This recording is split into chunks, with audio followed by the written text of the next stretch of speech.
Gracias. Buenos días.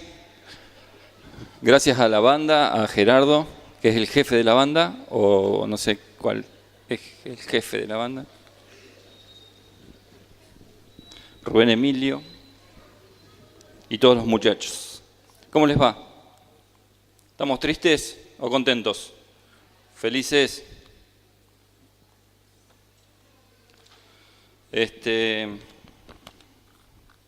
A ver si les puedo sacar una sonrisa. Cuando me dijeron que tenía que predicar, uno lo que trata de hacer es, por lo menos yo en mi caso, buscar la guía de Dios, cuál es el mensaje que tiene Dios, primero para mí y después para compartir. Y venía pensando mucho tiempo en el servicio, y me venían cosas acerca de el servicio en la iglesia, que sea realmente un servicio para Dios, que no sea para otro, sino para la gloria de Dios. Entonces digo, voy a ver a algunos hermanos, y me fui a visitarlo a Héctor. Llego a la casa de Héctor, atiende Estela, le digo, ¿está Héctor? No, Héctor no está. Estela está recontenta. Héctor se había ido. Estaba en el norte, dice, está en el norte dando un estudio. Está enseñando en el Instituto Bíblico. Porque le venía a preguntar una cosa. Sí, pero cuando viene tiene que ir a La Plata a continuar con el Müller allá en La Plata. Y si vuelve, dice, va a tener que seguir con el instituto. Dije, bueno, no te hagas problema. Me vine caminando. Digo, le voy a preguntar a Ricky. Llego acá, golpeo, me atiende Nadia, me dice, Ricky está a la vuelta empujando el auto. Dice, se quedó sin batería. Anda, voy. Y empiezo a empujar el auto con Ricky. Pesaba ese auto, para colmo acá en la calle, tiene una subida. Digo, Ricky, ¿tenés una goma desinflada? Me dice, no. Fíjate, adentro del auto había 16 chicos. No sé cómo habían entrado los 16 chicos. Dice, ahora tengo que arrancarlo, llevar los 16 chicos, cada uno a su casa, ver si puedo hablar con sus padres, invitarlos a la iglesia, predicarles. Le digo, bueno, deja, no te hagas problema. Me voy para casa. Podría haber ido a la casa de muchos hermanos, pero se me ocurre llamar a Gustavo. Lo llamo, le digo, Gustavo, mira, te quería preguntar una cosa. Mira, estoy viniendo de Buenos Aires, me dice, acabamos de organizar la reunión que va a haber de todos los ancianos de iglesia en Córdoba. Fui a pagar algo de las luces, me dice, y ver qué es lo que pasa con el coro unido, pero llego a tu casa y hablamos. Y a los 5 minutos estaba en casa. Entra, le digo, no, porque yo quiero hablar del servicio en la iglesia. Y me dice, vos querés hablar del servicio. Me dice. Yo te voy a explicar. Sacó un almanaque gigante y empezó, el lunes tenés que hacer tal cosa, el martes tal otro. Y ahí donde me agarró una puntada, acá más o menos, un lugar donde no se puede escribir. ¿Vieron cuando te estrujan el alma? Bueno, así que vamos a hablar del alma. Ahí Dios me habló cuál era el tema. Vamos a 1 Tesalonicenses, capítulo 5, versículo 23. Y Dios me cambió el tema y me llevó para este lado a estudiar un poco cómo está compuesto el hombre. Dice, capítulo 5, versículo 23 de 1 Tesalonicenses, dice, y el mismo Dios de paz os santifique por completo, y todo vuestro ser, espíritu, alma y cuerpo, sea guardado irreprensible para la venida de nuestro Señor Jesucristo. Vamos a orar. Padre, te agradecemos mucho esta mañana y poder abrir tu palabra. Gracias porque vemos que en ella está nuestra salvación. Vemos que ella conduce a ti y que nos permite, Señor, aprender más de ti, conocerte y saber lo que tú quieres, Señor. Que en esta mañana podamos aprender, podamos ser edificados y podamos alabarte, Señor, porque tú nos hablas. En el nombre de Cristo Jesús. Amén. Entonces, el alma es esa parte que nosotros no podemos identificar dentro de nuestro cuerpo. Es la parte no física, digamos. Dice acá en este versículo que nosotros somos un ser tripartito. Tenemos espíritu, alma y cuerpo. Vamos a Génesis 35, 18. En Génesis 35, 18 vamos a ver a Raquel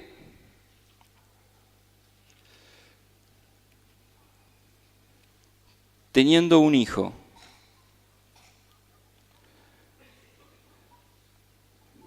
Desde el versículo 16 dice, después, en realidad es la muerte de Raquel y el nacimiento de Benjamín, yo tengo de título acá. Después partieron de Betel y había aún como media legua de tierra para llegar a Efrata, cuando dio a luz Raquel y hubo trabajo en su parto. Y aconteció como había trabajo en su parto, que le dijo la partera, no temas, que también tendrás este niño o este hijo. Y aconteció que al salírsele el alma, pues murió, llamó su nombre Benomi, mas su padre lo llamó Benjamín. Este es el último hijo de Jacob, ¿no? De Israel. Pero qué interesante, ¿no? Porque está entre paréntesis, dice, y aconteció que al salírsele el alma, pues murió. Así que cuando alguien muere, el alma se le sale. Y nosotros tenemos que pensar en eso, teniendo en cuenta que nosotros no somos un cuerpo que tenemos un alma. Nosotros somos un alma que tenemos un cuerpo. Porque ahora vamos a ver en la Biblia, la palabra siempre está relacionada con el ser humano, con la vida. Está emparentada con la denominación de la gente, de la persona. Esa palabra que aparece ahí, se le salió el alma, es la palabra nefesh, que aparece 754 veces en el Antiguo Testamento y en el Nuevo Testamento se llama sujé. Identifica lo que tiene vida, el aliento, la persona, el ser. En Éxodo 31, 14, vamos ahí a Éxodo 31, 14, dice, así que guardaréis el día de reposo, porque santo es a vosotros el que lo profanare. De cierto morirá, porque cualquiera que hiciere obra alguna en él, aquella persona será cortada del medio de su pueblo. Ahí la palabra persona en nefesh, es alma. En Hechos, capítulo 2, versículo 41, en el Nuevo Testamento, vemos también que allí la palabra es la palabra sujé. Hechos 2, versículo 41, dice, así que los que recibieron su palabra fueron bautizados y se añadieron aquel día como 3.000 almas. O sea que esa palabra persona en el original es la palabra alma. El alma es fundamental para ser una persona. Si vos sos una persona es porque sos un alma y tenés un cuerpo, porque el alma es inmortal. Fue creada por Dios, pero luego que vos te morís, que tu cuerpo muere, el alma continúa existiendo. Hay varias teorías acerca de el origen del alma. Está el preexistencialismo, el creacionismo, el traducionismo. Nosotros no vamos a hacer hincapié en ninguna de esas teorías ni vamos a ponernos a investigar eso. Solamente vamos a ver algunos versículos interesantes. Vamos a Génesis, capítulo 2, versículo 7. Ahí vemos a Dios creando al hombre. Génesis 2, 7 dice, entonces Jehová Dios formó al hombre del polvo de la tierra y sopló en su nariz aliento de vida. Esa palabra es la palabra alma. Y fue el hombre un ser viviente.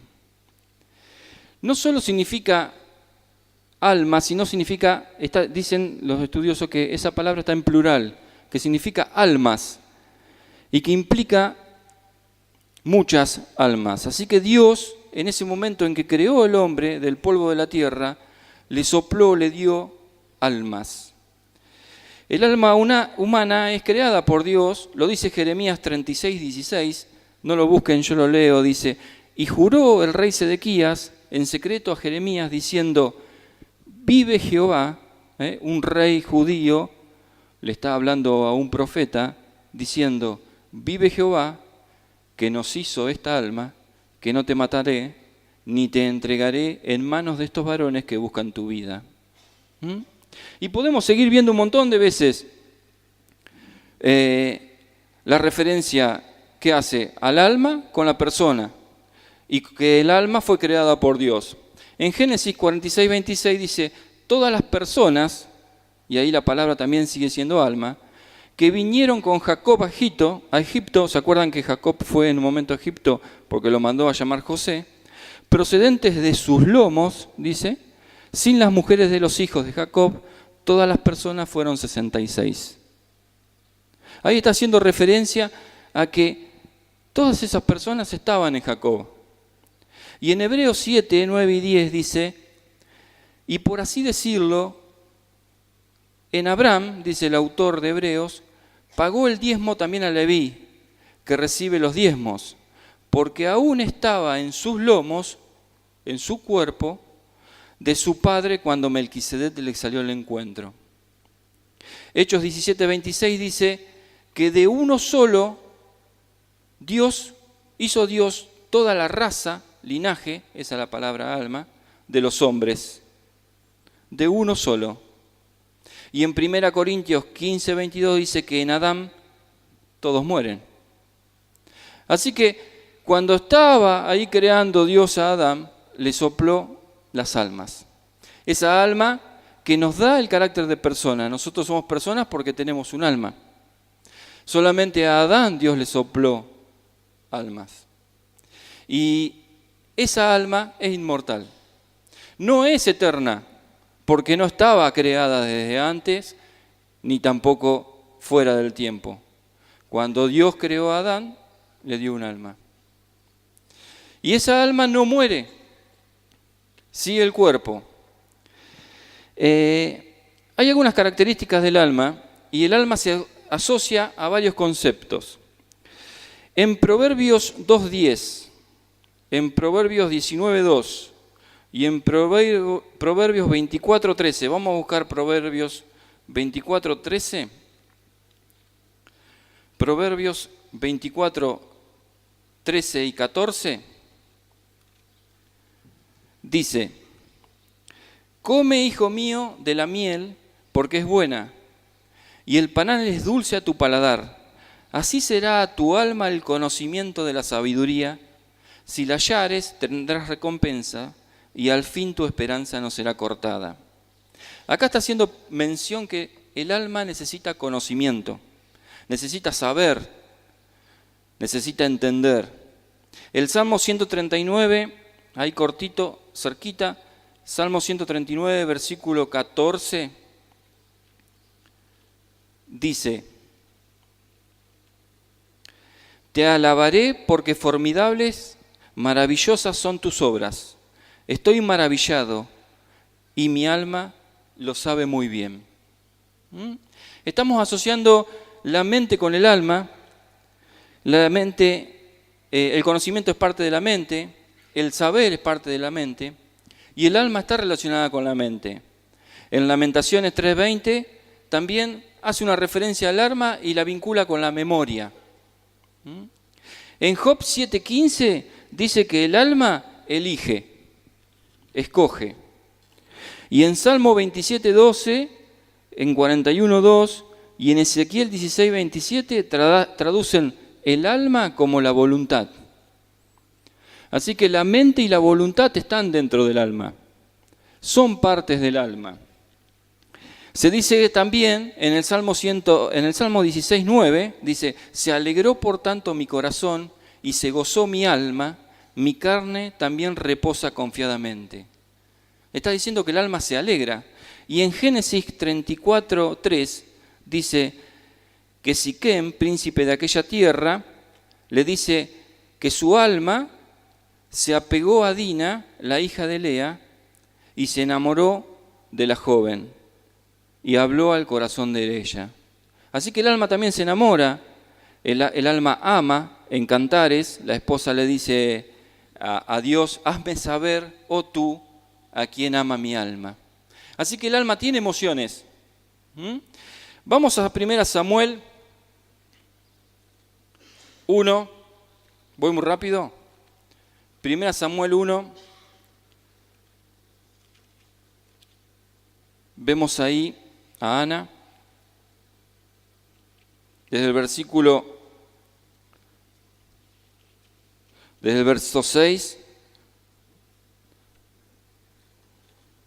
Ana, la esposa del Elcana, pero también Elcana tenía otra mujer, Penina.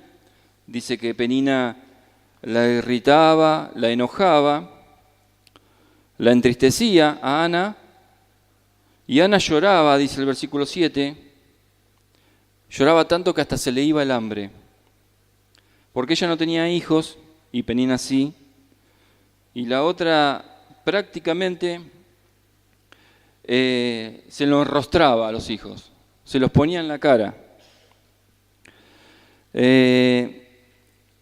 Se mofaba de ella, se burlaba. Y en el versículo 15, fíjense,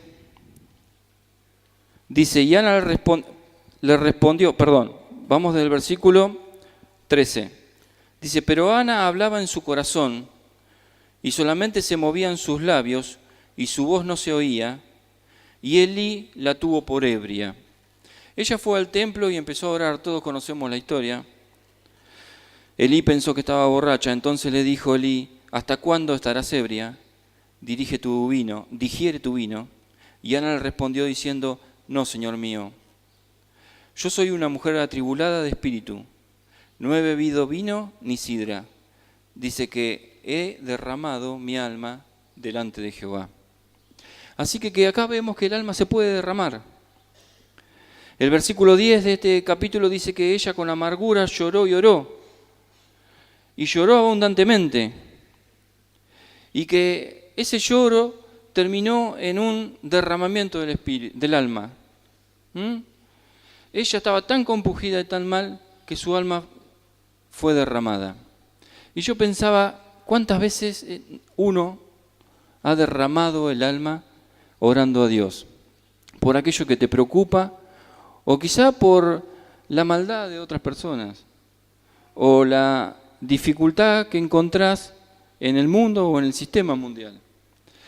Es interesante que el alma tiene emociones, se pone contenta, se goza, ama, pero también puede ser derramada. El Salmo 84:2 dice que el alma anhela y desea. Dice, anhela mi alma y aún ardientemente desea los atrios de Jehová.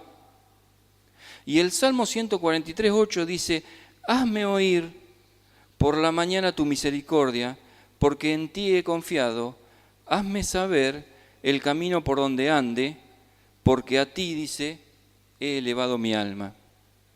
Así que el alma somos nosotros. Cada uno de nosotros es un alma. Es el alma que piensa, el alma que tiene voluntad para hacer cosas, o no, y es el alma que llora, que ama, que anhela, que desea, que se lamenta. En Isaías 15:4 se lamenta, o en Job 30:25 se entristece. El alma es diferente al espíritu, el alma es diferente al corazón, el alma está compuesto por la mente, la voluntad y las emociones. Sabiendo todo esto, vamos a Ezequiel capítulo 18. Y vamos a ver algunas cosas, qué es lo que pasa o qué es lo que ha pasado con el alma siempre. ¿Qué nos ha pasado a nosotros con nuestras almas y a todos los que han vivido? Ezequiel capítulo 18, desde el versículo 1, dice, vino a mí palabra de Jehová diciendo, ¿qué pensáis vosotros, los que usáis este refrán sobre la tierra de Israel? ¿Qué dice? Los padres comieron las uvas agrias y los dientes de los hijos tienen la dentera. Vivo yo, dice Jehová el Señor, que nunca más tendréis por qué usar este refrán en Israel. Era un refrán que se utilizaba para señalar que lo que hacían los padres los pagaban los hijos. Pero el versículo 4 dice, he aquí que todas las almas son mías, dice Dios, que el alma del Padre, como el alma del Padre, así el alma del Hijo es mía, el alma que pecare, esa morirá. Acá vemos cómo el alma es pecadora y la responsabilidad de cada uno, de cada alma. En Santiago, no lo vamos a leer porque son muchos versículos, pero en el capítulo 1 del versículo 13 empieza el proceso y demuestra el proceso de cómo el alma está corrompida. Y en el versículo 21 dice, por lo cual, desechando toda inmundicia y abundancia de malicia, refiriéndose a lo que tiene el alma, recibid con mansedumbre la palabra implantada, dice, la cual puede salvar vuestras almas. Dios es el creador del alma, pero también vio cómo en Adán todos somos pecadores. Ahora, Dios mismo es el que nos señala hacia dónde tenemos que ir, porque dice, con mansedumbre recibid la palabra implantada. Por Levítico 17:11, que dice, porque la vida de la carne en la sangre está, y yo os lo he dado para hacer expiación sobre el altar por vuestras almas, y la sangre misma hará expiación por la persona, por esa alma. Por ese versículo y por muchísimos versículos más, sabemos que nuestra alma necesita expiación, necesita ser purificada y protegida. Ahora, Dios nos dirige hacia la palabra de Dios, que es la verdad.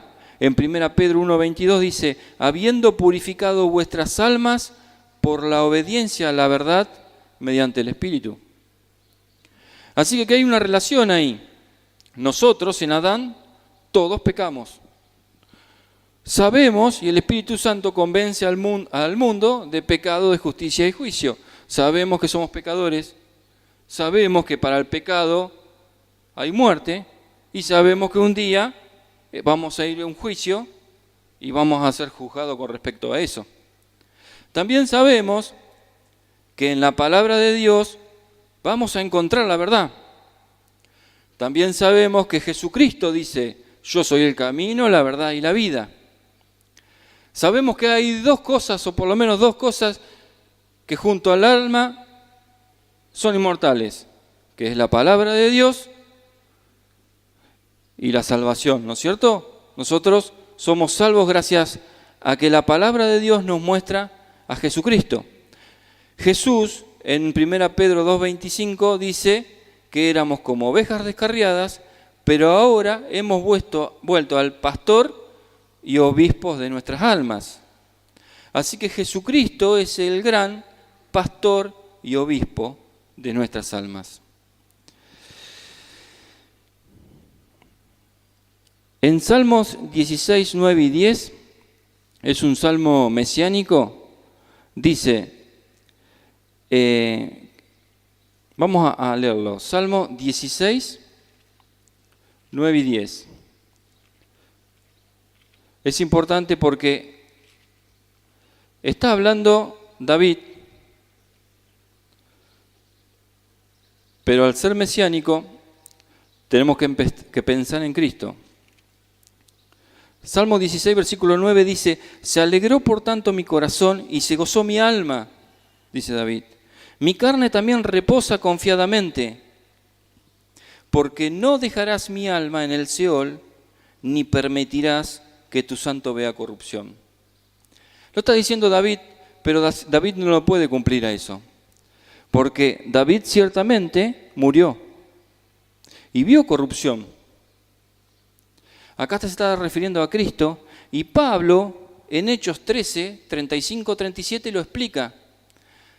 Es claro, dice que el cuerpo de David vio corrupción y decadencia, pero Jesús no. Fíjense, vamos a Hechos 13, versículos 35 y 37. Hechos capítulo 13, del 35 al 37 dice: por esto dice también en otro salmo, no permitirás que tu santo vea corrupción. Y Pablo lo explica diciendo: porque a la verdad David, habiendo servido a su propia generación según la voluntad de Dios, durmió. Y fue reunido con sus padres y vio corrupción. Mas aquel a quien Dios levantó no vio corrupción. Esa es la base de nuestra fe, ¿no es cierto? Jesucristo no vio corrupción. Y Jesucristo, nuestro Salvador, fue el que llevó nuestras almas al cielo. A menudo hay confusión entre el espíritu y el alma. En algunos lugares los mezclan. Vamos a ver en la palabra de Dios que aparecen indistintamente con esa denominación de acuerdo al contexto. En Hebreos capítulo 4, versículo 12, habla acerca de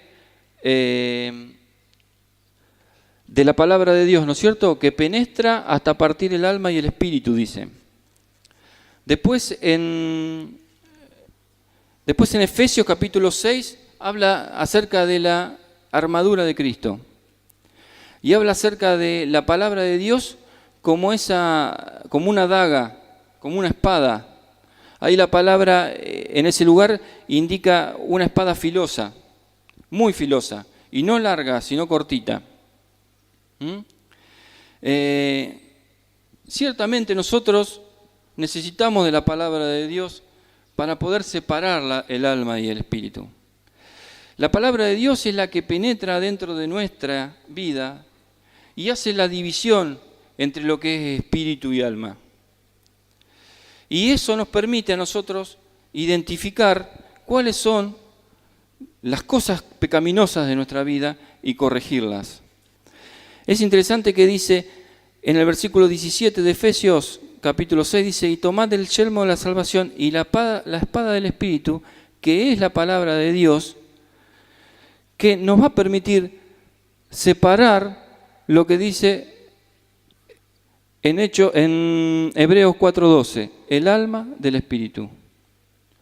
Poder tener en cuenta nuestra alma como pecaminosa y dirigirnos hacia la palabra de Dios que nos va a conducir a Cristo. En Mateo 11:29 dice que podemos ir a Jesucristo para encontrar el descanso de nuestras almas.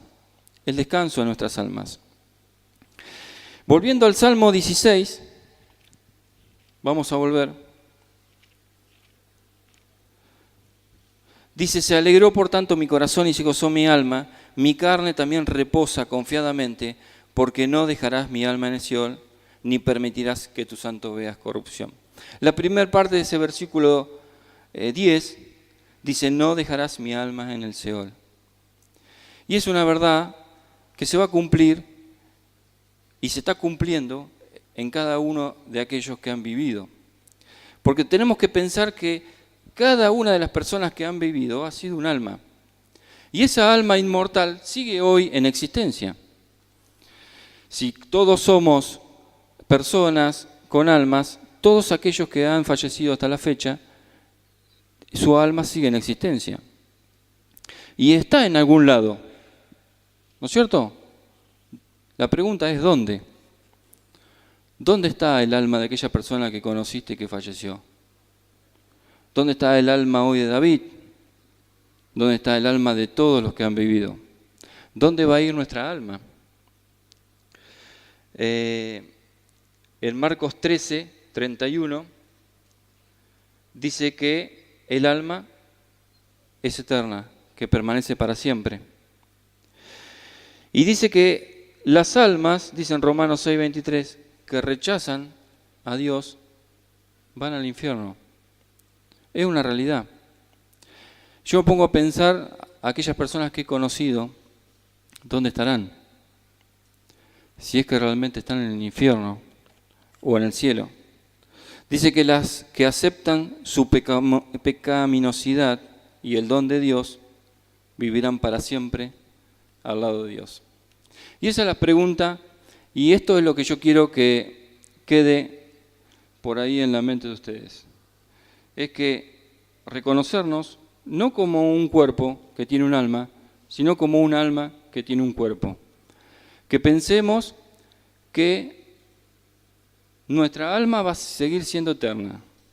Y como en el alma está la mente, la voluntad y las emociones, vamos a seguir siendo nosotros mismos una vez que este cuerpo se haya muerto. La pregunta es ¿dónde vamos a estar? Si vamos a estar en el infierno o si vamos a estar en el cielo. El Salmo 23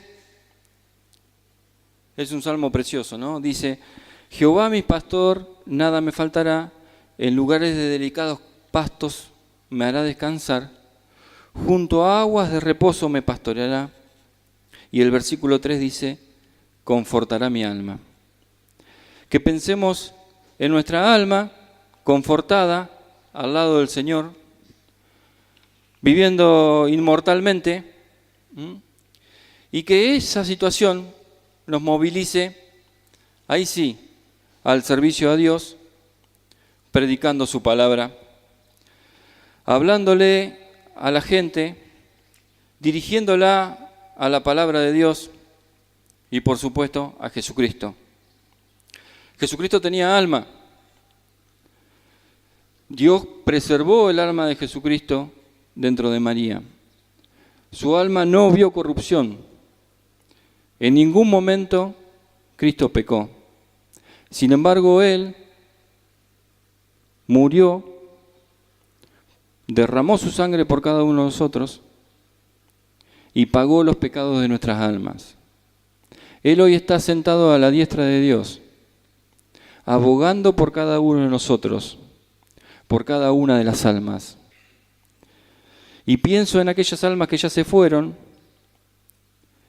que no lo reconocieron, no aceptaron a Cristo en su corazón y que hoy están en el infierno. Y me gozo con aquellas personas que conozco, que ya no están y que tengo la seguridad que están en el cielo esperándome. Vamos a orar y terminamos. Gracias Dios, te doy por la salvación tan grande que tenemos en tu Hijo Jesucristo. Y que estas palabras y este estudio, Señor, acerca de vernos a nosotros mismos como almas que necesitan salvación, podamos transmitirlo a los demás. Hoy, a la mañana, en la cena del Señor, el hermano decía qué difícil que es contar ciertas cosas que para nosotros son ciertísimas y tan fáciles de comprender a aquellos que no te conocen. Por eso te pido, por tu obra, Señor, en este pueblo, te pido por aquellas personas que nos rodean y que no te conocen, para que tú ablandes su corazón y para que toda su alma pueda ser salvada, Señor, por ti. En el nombre de Cristo Jesús. Amén.